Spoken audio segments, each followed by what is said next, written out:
of plan scope management process is, now we are in the output discussion of plan scope management process.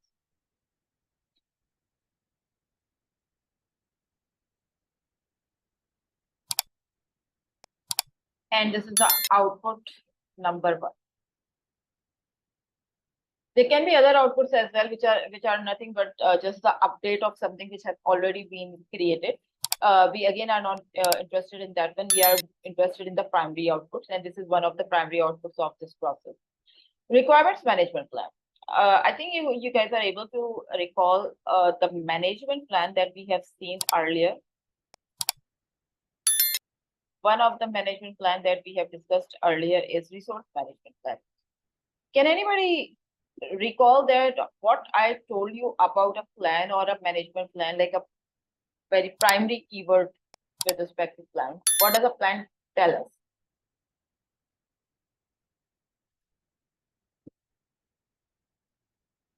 How exactly? Wonderful, Haris. How we are going to do this? It doesn't tell you why. Maybe it can have a narrative of why, but these management plans are not really a representative of why. These are the representatives of how. How, or maybe like what, or where, or by whom. That also is related to the how. So management plans never tell you about why, because why has already been discussed in the business analysis activities, pre-project activities, pre-sales activities, and business case discussions and all. A part of that has been discussed in the last class, and in pretty much detail we are going to discuss that in the business environment domain discussion. So management plans talk about how, and how is always a conversation after why, not before why. So you already must have that understanding that why this project is undertaken. Right? Now we are into more granular details, more granular plans.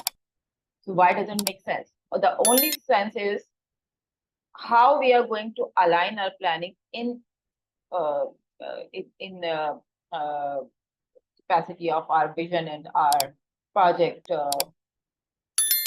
project direction. Project vision to be specific, and organization vision to be more specific. But at a project level, we are interested in the project vision, which automatically is in alignment with our organization.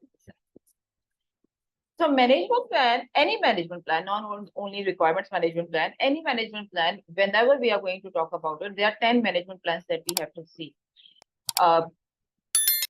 The management plan always tells you how this is going to be done, how the requirements are going to be gathered, elicited, documented, versioned, tracked, and maybe managed with the team, and how and who is going to take the lead on this, who is going to take care of the process, how where it is going to be documented, what is the format going to look like for those documents, and like multiple other stuff about that how, and maybe when as well. So how is always related to maybe what, maybe when, maybe who. When is like what's going to be the frequency of different iterative methods and tools and techniques look like. Who is going to take the lead to make that work.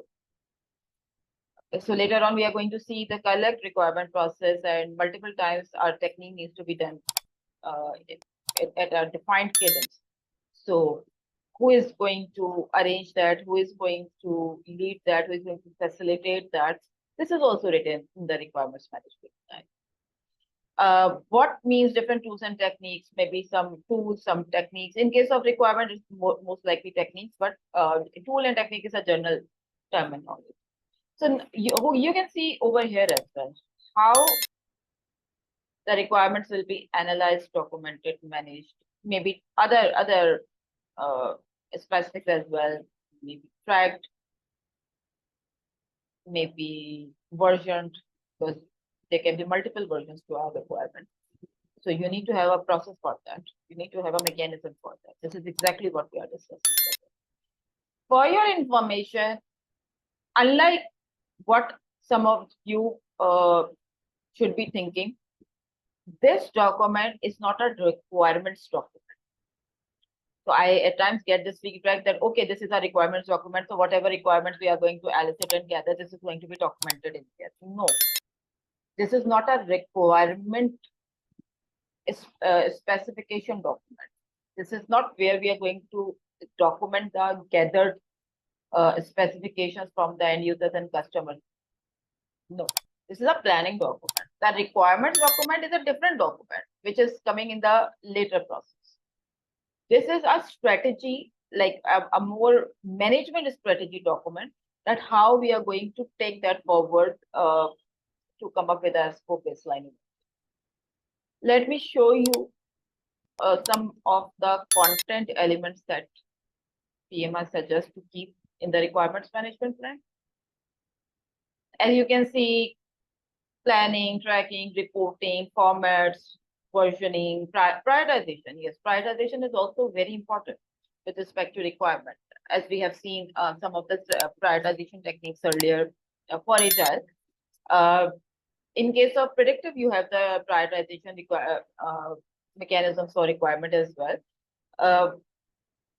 The metrics associated with the requirement are at times important, and that also, if needed, if they are also going to be discussed in this planning discussions. Traceability structure, like I said, multiple documents, requirement document, traceability document can be very helpful, and that can be attached in there. So this is a management plan. It talks about what, how, when, by whom, kind of discussion, which is again nothing but a different logical activities, which is part of this process. And it should be documented here, and later on, this is just going to be followed. In the later processes of scope planning, this is just going to be followed.